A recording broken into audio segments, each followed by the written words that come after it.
오늘은 원피스 기억에 남는 명장면 탑 15를 만나보겠습니다. 바로 시작합니다. 먼저 15위 징배의 빅맘 산하탈퇴입니다. 밀짚모자 일당으로 들어가기 전 어인섬을 지키기 위해 어쩔 수 없이 징배는 사황 빅맘의 산하로 들어가게 되었는데요.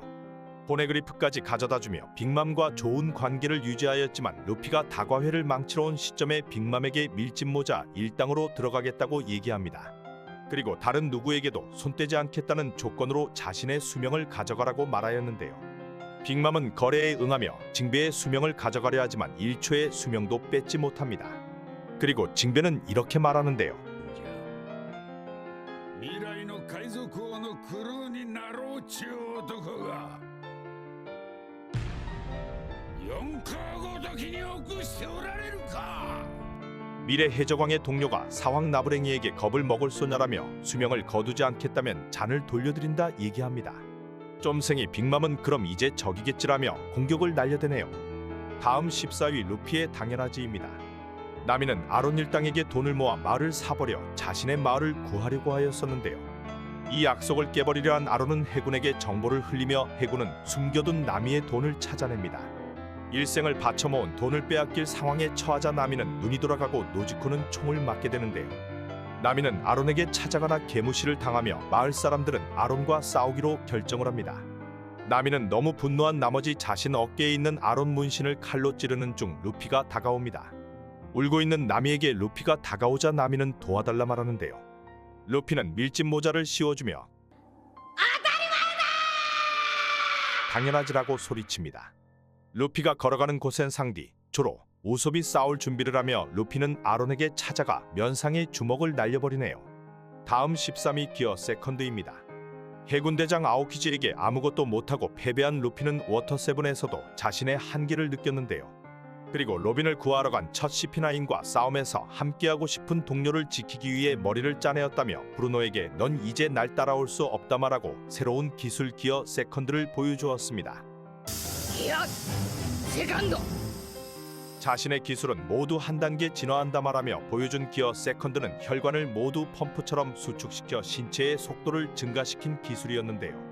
육식의 고수들도 따라잡을 수 없을 정도의 속도로 육식의 달인이자 문문열매 능력자인 블루노를 압도하는 모습을 보여주었습니다. 문문열매 능력자인 브루노는 철괴로 방어하지만 결국 패배하네요. 다음 12위 흰수염의 죽음입니다. 정상결전 당시 최강의 사나이로 불린 흰수염은 에이스를 구하러 가게 되었는데요. 해군을 상대로 임펠다운 연합군과 사나이 적단들과 에이스를 빼오는 데까지는 성공하나 다같이 탈출은 어렵다고 판단하였는지 혼자서 해군 쪽으로 뛰어들며 마지막 명령을 내렸습니다. 사카즈키와 싸움에서도 밀리지 않으나 검은 수염의 등장과 함께 검은 수염의 적단의 공격들을 다 받아내었는데요. 흰수염은 머리가 반이 날아가며 몸에 구멍이 난 상황에서 자식들에게 자신을 용서해달라 생각하였는데요. 로저와 에이스의 의지를 잇는 자들이 나타날 거라는 흰수염은 이 의지를 잇는 자들은 끊기지 않을 거라고 말합니다. 수백 년분의 의지를 이은 자가 세계 정부와 싸울 것이라 말하고 흰수염은 이렇게 외치고 사망하였습니다. 원피스와実在する! 선체로 사망한 흰수염은 전설로 남게 되었네요. 다음 11위 비비와 동료의 증표입니다. 크로커다일을 물리친 밀짚모자 일당은 왕녀 비비에게 같이 여행을 하고 싶다면 정해진 시간에 자신들을 찾아오라고 하였는데요. 하지만 왕녀로서 나라를 떠날 수 없던 비비는 떠나는 밀짚모자 일당을 보러 절벽으로 작별 인사를 하기 위해서 나타나였습니다. 언젠가 다시 만나게 되면 자신을 동료라 불러주지 않겠냐며 눈물을 흘리는 비비와 그 말을 들은 해군들은 설마 왕녀가 해군의 동료냐고 의심하였는데요. 여기서 동료라 말하면 죄인으로 잡혀갈 비비를 위해 밀짚모자 일당은 크로커다일 일당과 싸울 때 표시해놓은 동료의 표식을 보여주며 비비에게 동료인 걸 다시 한번 각인시켜 주었습니다. 다음 12위 샹크스의 패기입니다. 카이도우를 쳐부순 루피 일행에게 한 남자가 다가오고 있었는데요. 사카즈키의 말을 무시하며 와노쿤이 섬으로 다가온 남자는 새로운 해군 대장 로쿠규였습니다. 로쿠규는 숲숲 열매 능력자로 루피를 잡으러 오는 길에 카이도우 간부인 퀸과 킹을 처발라버리며 해군 대장의 포스를 보여주었는데요. 와노쿤이 사무라이들과 싸움 중에도 다수와 싸움에서 전혀 밀리지 않았으며 숲숲 열매 능력으로 이들을 압도하는 모습을 보였습니다. 하지만 샹크스의 엄청난 패기로 로쿠규의 움직임은 멈추게 되었는데요. 먼 거리에서 패기만으로 해군대장인 로쿠규를 압박하며 해군대장이 양손을 들고 빤스런하게 만들며 샹크스는 상황도 급이 다르다는 걸 보여주었습니다. 怖いか新時代が 다음 구위 로빈의 나 좀 살려줘입니다. 과거부터 여러 해적단을 괴멸시켜오며 살아온 로빈은 진짜 동료라고 생각하는 밀짚모자 일당을 만나게 되었는데요. 로빈은 자신 때문에 세계 정부로부터 공격을 당하게 될까 염려되어 모든 걸 포기하고 CP9에게 루피 일행의 안전을 보장받고 잡혀가기로 합니다. 하지만 이런 노력이 무색하게 밀짚모자 일당은 NES 로비까지 찾아오는데요. 밀짚모자 일당과 CP9이 대립하며 170개 가맹국을 대표하는 세계 정부의 깃발을 저격킹이 쏴버리고 세계 정부에게 선전포고를 하는데요.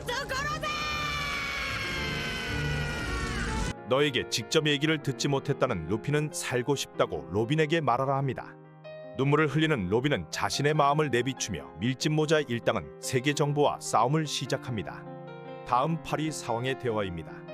사왕들의 정보가 많이 공개되지 않은 시점 카이도우에게 전보벌레가 울리는데요. 이 전보는 사왕 빅맘이었으며 빅맘은 밀짚모자 루피를 자신이 쳐 죽여야 되니 건들지 말라고 얘기합니다. 넌 나에게 큰 빚이 있지 않냐는 빅맘은 은덕을 갚으라고 얘기하는데요. 카이도우는 밀짚모자에게 원한이 있는 건 자신이라며 최강의 해적단을 만들 스마일 공장에 대해 말하는데요. 죄악의 세대 놈들을 알고 있다며 칠무에 따위 면 물리쳤다고 까불지 말라 말하고 카이도우는 녀석들을 다 쳐 죽일 거라 합니다. 그리고 행방이 묘연했던 한 사내에게 같은 세대에게 도망치라고 말하라 하는데요. 감옥 안에 처박혀 있는 인물은 최악의 세대 에이스였던 캡틴 키드였으며 ユースタスキャプテンキッド 카이도우는 빅맘에게 이곳에 오면 죽이겠다고 얘기하며 사왕 두 사람의 대화는 끝이 납니다. 다음 7위 루피 키드 로우의 자존심 싸움입니다. 사왕 빅맘과 카이도우의 싸움이 시작되고 로우는 루피를 구해주는데요. 그리고 로우는 뜬금없이 키네몬 일행을 자신도 내릴 생각이었다고 말합니다. 니놈의 명령을 들은 것처럼 되었다며 빠기친 로우와 이를 본 키드는 로우와 루피를 아랫놈들이라 또 놀려대는데요. 사왕을 앞에 두고 티격태격하는 걸 본 빅맘은 프로메테우스한테 공격 명령을 합니다. 거대한 불길이 다가오자 루피는 정했다고 말하는데요. 여기서 저걸 제일 먼저 피한 녀석이 아랫놈이라 말하자 로우와 키드는 쓸데없는 소리 말라 말합니다. 루피가 그럼 너인 내 아래라 말하는데요. 세 사람은 공격을 피하지 않고 나가 떨어지며 조로는 빠기치네요. 何やってんだお前ら 다음 6위 조카 철룡인입니다.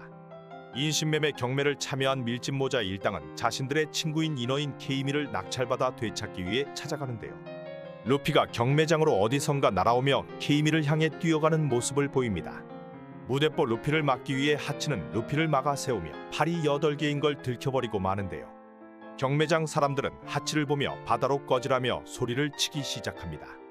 나미는 로빈이 말했던 대로라며 이 섬에선 인간과 어인이 차별된다고 말하는데요. 소란통에 총소리가 들리고 하치가 피를 흘리며 쓰러지고 맙니다. 철룡인 카를로스 성이 하치를 쏴버리며 루피는 빠기쳐버리는데요.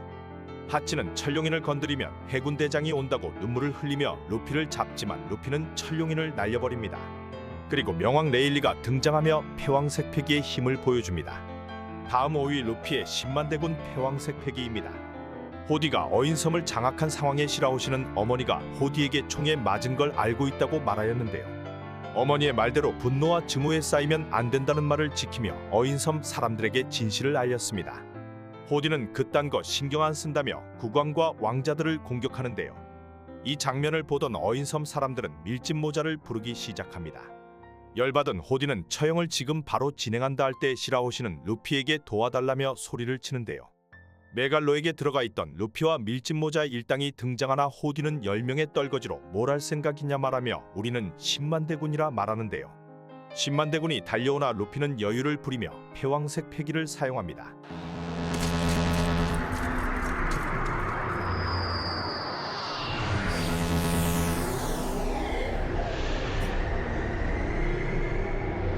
호디의 대군들 절반이 기절하며 루피는 해적왕은 한 명으로 족하다 말합니다. 다음 4위 이무의 능력입니다. 오로성과 이무를 피해 루루시아 왕국으로 도망간 사부는 혁명군에게 연락을 시도하는데요. 이를 알아챈 오로성은 그것이 그의 운명이라 말하고 사보는 마리조아에서 본 엄청난 비밀에 대해 말해주려 합니다. 이무가 지도에 루루시아 왕국을 지워버리자 루루시아 왕국 상공에 엄청난 구름이 몰려오기 시작합니다. 그리고 오로성은 루루시아 왕국은 존재하지 않았다 하는데요. 엄청난 자연재해와 함께 루루시아 왕국은 파괴를 넘어 바다와 함께 소멸된 모습을 보여줍니다. 그리고 사보의 전보벌레가 끊겨버리네요. 다음 3위 거프의 갤럭시 임팩트입니다. 납치된 코비를 잡으러 거프는 하치노스 섬으로 쳐들어간 모습을 보여주었는데요. 소드 멤버들과 함께 쳐들어가며 혼자 뛰어들기 시작합니다. 그리고 너희들이 누굴 납치해 간지 아냐 묻는데요. 해군의 미래를 납치해 갔다 말하며 갤럭시 임팩트 공격을 보여줍니다. 해적들이 몰려있던 곳에 해적은 물론 인근 건물도 모두 날아가 버리며 해군 전설의 힘을 보여주었습니다. 하지만 정작 거프는 자신도 늙었다고 말하는 모습을 보입니다. 다음 2위 골드로저의 처형식입니다. 원피스를 찾아낸 로저는 자신은 곧 죽을 거라 말하며 흰 수염과 술잔을 나누었는데요. 요즘 사람들이 날 뭐라 부르는지 아냐며 자신을 골드로저라 얘기한다 합니다. 자신은 골디 로저라 말하며 뒤의 이름에 대해 흰 수염에게 알려주는데요. 처형식에 등장한 골드로저는 한 사내의 물음에 웃으며 자신의 제보를 찾아보라 말합니다. この世のすべてをそこに置いてきた 모든 것을 그곳에 두고 왔다는 말과 함께 골드로저는 세상을 떠나며 대해적 시대를 남기게 되었습니다. 마지막 1위 태양신 니카 루피입니다. CP0의 방해로 패배한 루피를 버리고 카이도우는 지상으로 내려오는데요. 이때 모모노스케에게 즈니샤가 무언가 들린다고 얘기합니다. 해방의 드럼 소리가 들린다 말하자 루피의 몸에서 변화가 일어나는데요.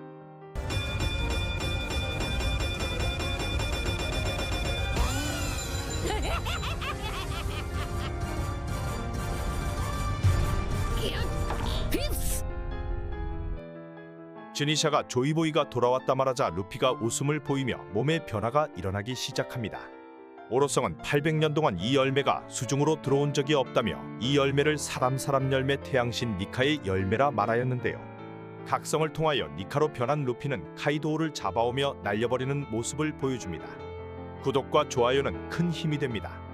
감사합니다.